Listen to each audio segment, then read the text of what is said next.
और रोज रात में आके रोते, हे राम जी कहाँ मुझे डाल दिया, मुझसे कहते हो विवाह कर लो, मैं खुद जाना पड़ता है मुझे अपने संबंधों के लिए। तो राम जी एक दिन स्वप्न में आए, बोले कल तुम जहां जाओगे वहां तुम्हारा विवाह हो जाएगा। और अगले दिन एक घर में गए और वही जाके बोले आपकी बेटी है, बोले हाँ हमसे ब्याह कर दो। तो पहले तो वहां पर भी थोड़ी बात उटपटांग हुई, लेकिन बाद में फिर उनका ब्याह हो गया।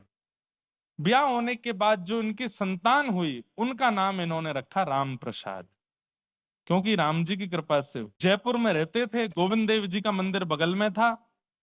तो राम प्रसाद जो बालक था वो रोज गोविंद देव जी के मंदिर छोटी अवस्था में जाता और गुसाइयों के बालकों के साथ वहां जो पुजारी जी थे उनके बालकों से खेलता था। तो तब मंदिर में इतने दर्शनार्थी तो आते नहीं थे, बाहर का प्रांगण जो दर्शन का है वहीं पर राम प्रसाद और सेवायत गुसाई जी के दो बालक राम प्रसाद की उम्र के ही थे, उनके साथ वो खेलता था। खेलते खेलते कभी कभी नजर पड़ती गोविंद देव जी पर, गोविंद देव जी को देख करके बोलता तुम क्यों खड़े रहते हो, तुम भी आ जाओ, आ जाओ खेलो हमारे साथ।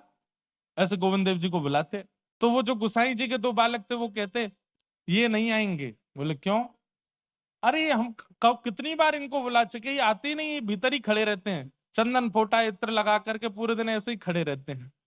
तो राम प्रसाद जी को ऐसा लगता था ये लाडला बालक है, जैसे लाडले बालक होते हैं ना, उनकी माताएं तैयार करके घर में ही रखती हैं, बाहर नहीं जाने देती। ऐसे ही राम प्रसाद जी बोले लाडला बालक है। तो राम प्रसाद जी कभी कभी चिढ़ा चिढ़ा के खिलाते थे, देखो हमको तो गोटी खेलने में इतना आनंद आता है, हम तो ऐसे खेलते हैं, हम तो तुम बैठे रहो भीतर ही। एक दिन वो गुसाई जी के जो दो बालक थे वो अपने नानी के घर चले गए और राम प्रसाद जी अपनी गोटी लेकर के आए और मंदिर में आके थोड़ी देर प्रतीक्षा करते रहे। जब गुसाई जी के बालक नहीं आए बहुत देर तक, तो उनसे ही बोले गोविंद देव जी से आप ही आ जाओ, आज तो वो दोनों भी नहीं आए खेलने, मेरा मन ही नहीं लग रहा है, अकेले कैसे खेलूं गोटी, आप आ जाओ ना मेरे साथ।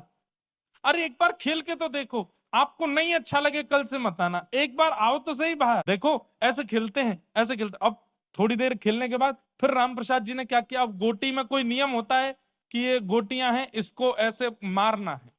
तो मार करके राम प्रसाद जी बोले अच्छा ठीक है तुम मत आओ खेलने, लेकिन मैं तुम्हें बोलता हूं वो वाली गोटी अगर तुमने मार के दिखा दी तो मैं अपनी सारी गोटियां तुमको दे जाऊंगा। अब जैसे ही ठाकुर जी को रोज इतना कहते, इतने शुद्ध पवित्र हृदय से छोटा सा बालक बुलाता है। एक पुजारी जी बैठे बैठे वहां सोते रहते थे और एक दरबान बाहर बैठा रहता था। ठाकुर जी ने दोनों के साथ में लीला करी, दरबान को तो बहुत तेज भूख लगी तो वो भागा,